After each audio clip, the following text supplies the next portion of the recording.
In 1942, Irene Sendler took on a daunting task.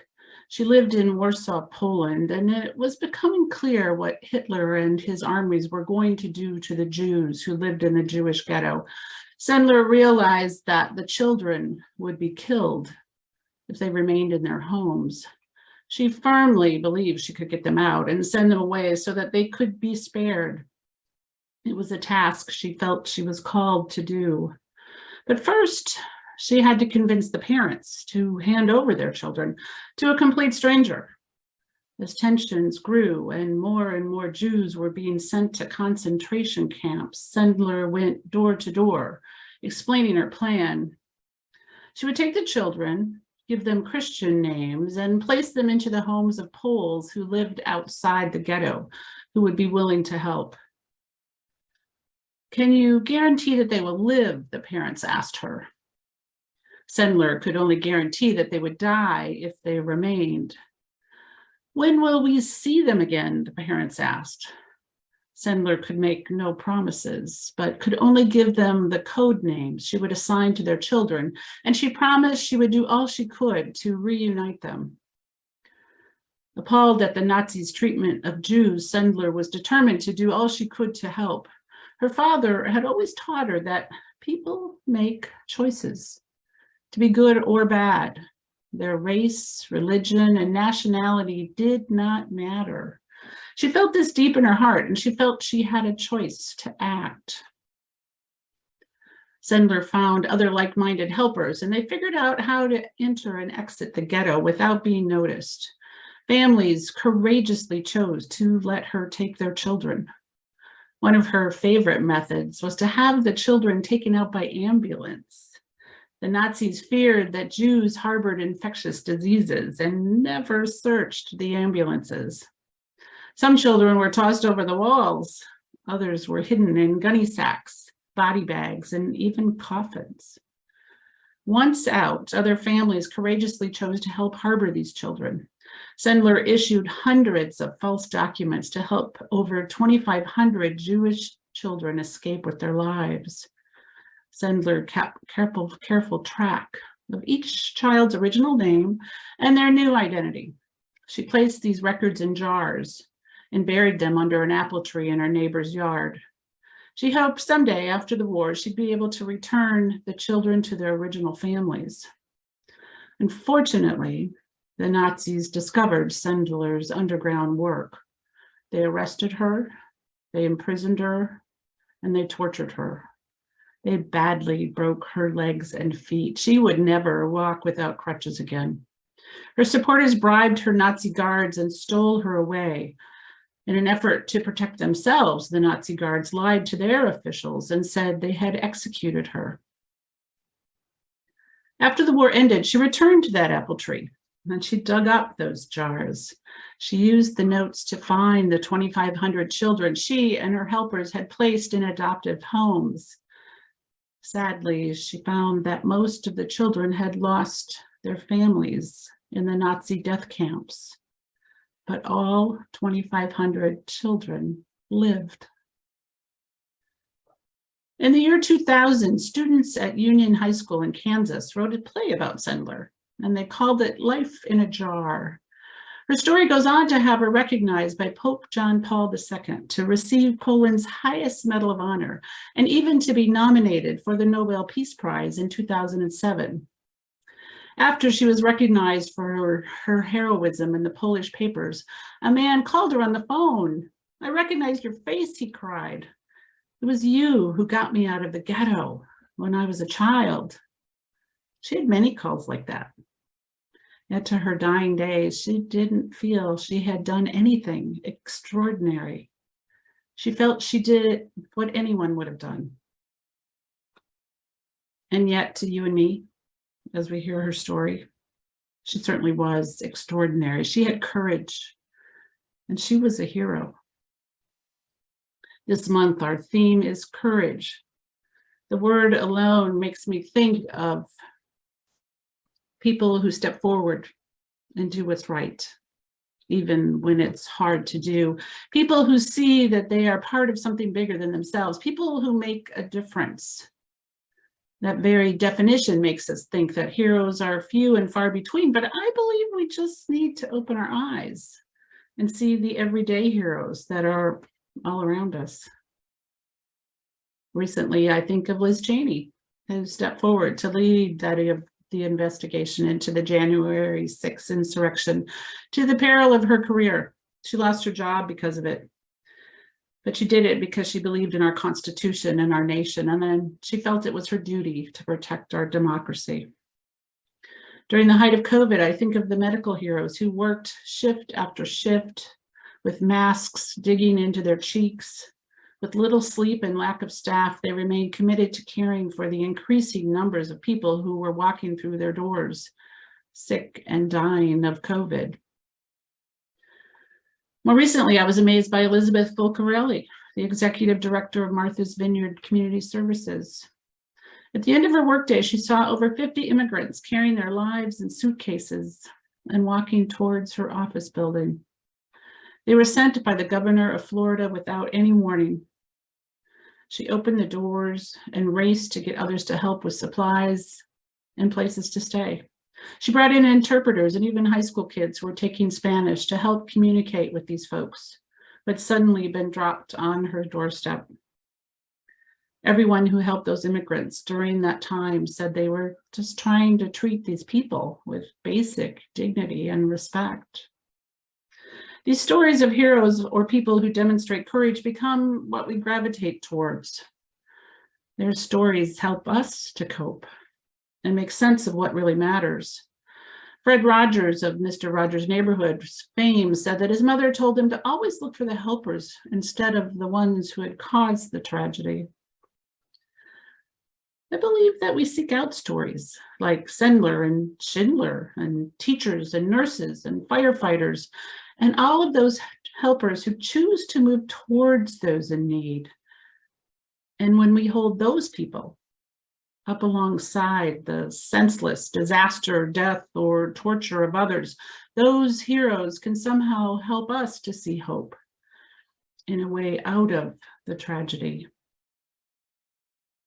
As a chaplain, folks would often ask me why God let horrible things happen.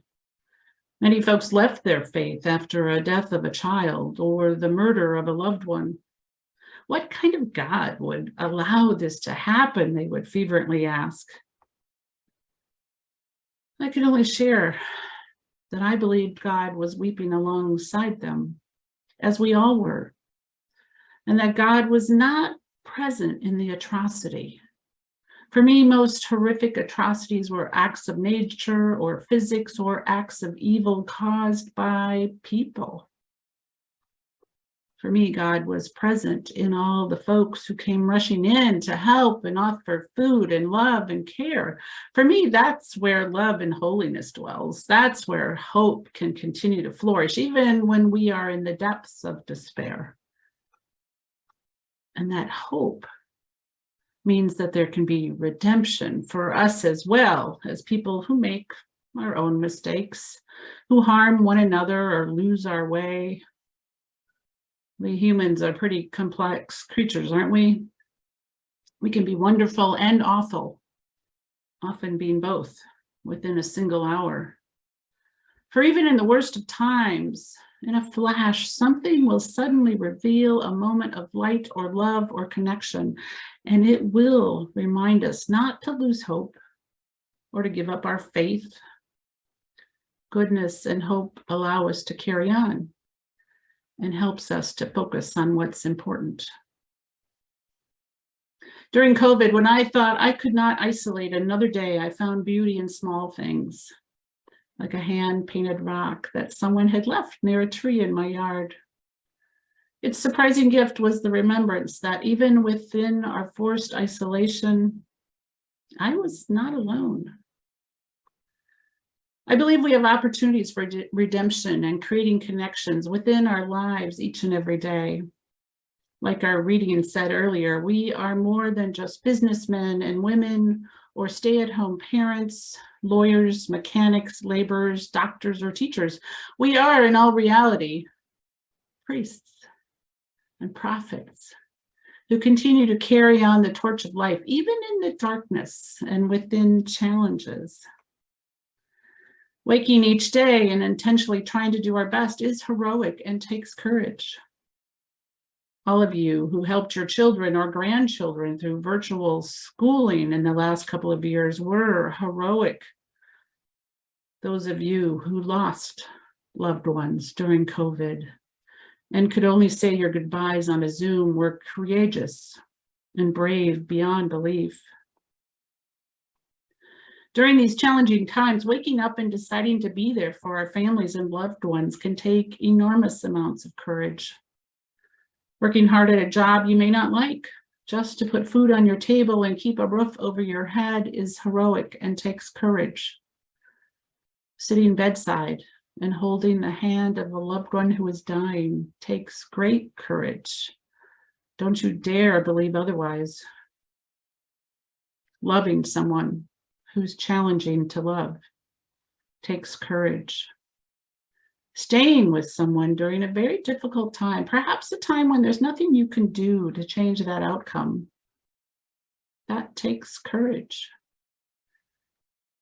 And these are things we do all the time because we love. These are things we do because it's important. These are things we do that call for courage. And yet most of us here would deny that we are heroes or that we are courageous. I've shared with you many times the lessons my patients have taught me through the years. One that I've embraced more in my retirement and as I age is to share my vulnerabilities and my challenges. If I'm courageous enough to share them, they always, always become a bridge to understanding others. Recently, I followed these words and lessons more intently, and the impact on my life has been amazing. You see, I belong to a very exclusive club. Maybe some of you do too. I have anxiety. I feel fortunate that my anxiety is not a constant companion, but one that has come and gone over the years. It can hit me hard and knock the wind out of me at times.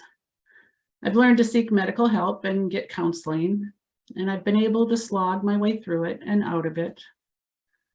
But in the past, my dark dances with anxiety were something I hid from others. Sure, I got help, but I did not tell many of my friends or even some of my family. I kept up that facade, that I had it all together. But behind that facade, I was barely able to hold up the walls. This last time I decided to approach it differently. I heeded the voices of my past patients who so courageously shared their issues with me.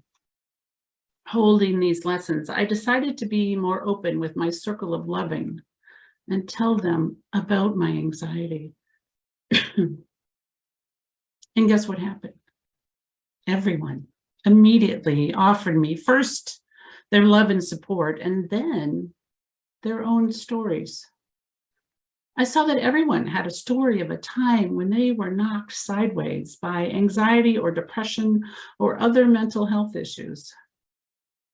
I was never shamed or looked down upon for sharing, but instead I was embraced, loved, encouraged, and lifted up. And knowing the struggle I had been feeling, I began to see the courage within those who bravely opened their hearts and struggles with me. Others who had the courage to get up and face the day when all they wanted to do was to stay in bed and hide. It's easy to pop out of bed when you're happy to face the day, but it takes all the courage you can muster to get up and get it going when every fiber of your being is telling you reasons why you cannot. Dr. Brene Brown says the bravest thing we can do is share our vulnerability. Hiding them is not strong or courageous like we may have been taught. I'm learning to see that hiding only allows shame to take center stage. Shame gets its power from isolation and lies. Shame is defeated when we have the courage to look someone in the eye and honestly share our real selves. As I was walking over to a good friend's house a month ago, I was preparing to tell them about my recent struggles with anxiety. And I suddenly imagined all the patients I had served, all my loved ones and family walking behind me, supporting me, encouraging me, and loving me. I was not alone. Irene Sandberg relied on the other people in her community who cared just as much and helped her to sneak out the Jewish children from the ghetto. She relied on a multitude of non-Jewish Polish families who took in children. Each one of the 2,500 children that were saved had a multitude of people standing behind them. It was not just Irene Sandberg. And that is how we do great things, isn't it? As I look out into this room, I know deep in my heart that many of you do volunteer work or work for nonprofits or schools or shelters or organizations that care for others. Your involvement in this congregation and in this community is varied and strong. I've heard stories throughout the years about how this congregation steps up and helps members who are sick or struggling with meals or yard work or transportation. And I suspect you do this because you care for one another, but also that you understand that one day you may need help too. Or perhaps you've already been on the receiving end of help. Being a helper reminds us that we are not alone and that we are connected to something greater than ourselves. And we do it. We just do it because that's where love lives. And we are called to do it, just like Irene Sandberg, just like Elizabeth Fulcorelli and Martha's Vineyard. We do it without thinking. We do it because we believe in dignity and respect for one another. And we do it because it is a part of what it means to be human. And this is courageous. This is what heroes do without thinking. You are all heroes. You are all courageous because you all choose to be here, to listen, to learn something new, to challenge yourself, and to be a part of something outside yourself. I know at times it seems daunting and defeating. It can often feel like there's too much that needs to be done, especially nowadays. But that's when we take turns, carrying the load for one another, and at times allowing others to carry the load for us. It takes wisdom and courage to know when to lead and when to trust others to lead you. But know that we are all here together, helping each other muddle through. Spiritual teacher Ram Dass so eloquently stated, in this life, we are all just walking each other home. To be willing to share our true selves with one another, to be willing to drop the facades and let our family or friends see us at our worst, can be when we are actually at our most courageous. I didn't believe that. For years, I thought that was a lie. But I stand before you today saying that when I showed my family and my friends my worst, they loved me even harder and stayed with me until I got back on my feet. Dr. Brene Brown said most of us were raised to believe vulnerability is a weakness. But her research shows that there is no courage without vulnerability. Courage requires a willingness to lean into uncertainty and to emotional exposure. Irene Sandberg knew this as she took children from their parents, still unsure if any one of them would ever see each other again. In a world where things like perfectionism, pleasing, and proving ourselves are used as an armor to protect our egos and our feelings, it takes a lot of courage to show up and be present when we cannot control the outcome. Vulnerability is not oversharing with everyone, but sharing with people who have earned the right to hear and hold our stories and our experiences. Let me say this loudly and clearly. Vulnerability is not weakness, but our greatest measure of courage. So I say to you, reach out. Share your struggles with those who have earned that right. Step out from the facade you may carry and let your circle of loving see you. Let them really see you, warts and all. Hear the lessons my patients have taught me, that your friends, family, and community are all walking right behind you, holding you up, loving you fully as you are. And then have the courage to believe it for yourself. May it be so.